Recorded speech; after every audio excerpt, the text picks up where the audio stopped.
আমি ভেবেছিলাম যে মানুষের তো কিছু ইমান থাকবে, অনেকে ইমান বেঁচে নিয়েছে। আমি এটা পছন্দ করি না।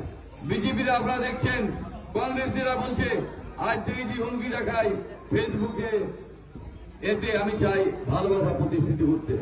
ভালোবাসায় আমার কে মূলধন। আপনারা জানেন, আপনাদের সাথে 10 বছর আছি, কোন মা বোন ভাইরা বলতে পারবে খাওয়া খাওয়ার করেছি এবং কোনো যদি করবো না যতদিন বাঁচবো। কেন আমি বিশ্বাস করি, আল্লাহ বলেছে যে আমাকে না দেখে যে বিশ্বাস করে আমার বান্দা যে তৈরি করেছে তাকে যে ভালোবাসে, আমি তাকে ভালোবাসি না। আমরা সবসময় মানুষের কাজ করেছি। আপনাকে বলেছিলাম যে বাবরি মসজিদে ঢপ বানাচ্ছে, মানুষকে ধোকা দিচ্ছে, আপনারা সেটা দেখলেন। সেটাকে আপনাদের প্রধানমন্ত্রী স্বীকৃতি দিচ্ছে যে কিভাবে আমাদের মুসলমান ভাইকে ভাঙিয়ে খাওয়া যায়। আমরা চাই সেকুলার পার্টি হোক এবং সেকুলার দল হোক, তার সঙ্গে আমরা থাকতে হবে। আমরা যদি হয় তাহলে আমরা সেন্ট্রাল সিকিউরিটি কি করে পাই, মানে মুসলিমদের ভোট ভাগ করবে এবং হিন্দুদেরকে গাল দিবে, দিয়ে তারা একত্রিত হয়। আমরা এটা চাই না।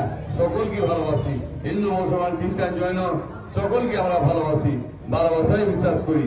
তাই আপনাদের সাথে যখন ঈদ হয় তখন আপনার বয়ে মনে পড়ে, পুজো হলে মনে পড়ে এবং আপনাদের আপদ বুঝে হলে আমি মনে করি সবসময়।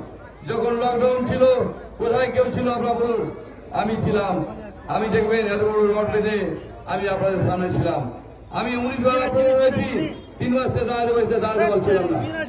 আর কিছু দিনে দাঁড়াতে পারবো ভালোভাবে। আপনাদের দোয়াতে আমি বেঁচে আছি।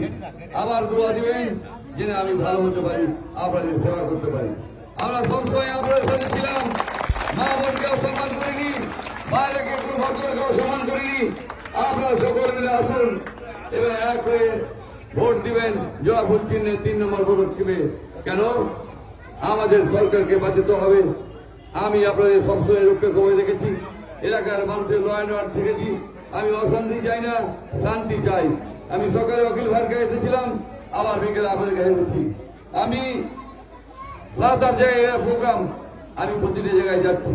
কেন? মানুষ কেউ ভুল না বুঝে। আমি অসৎ নই, আমি অসৎকে ছাড়ি না।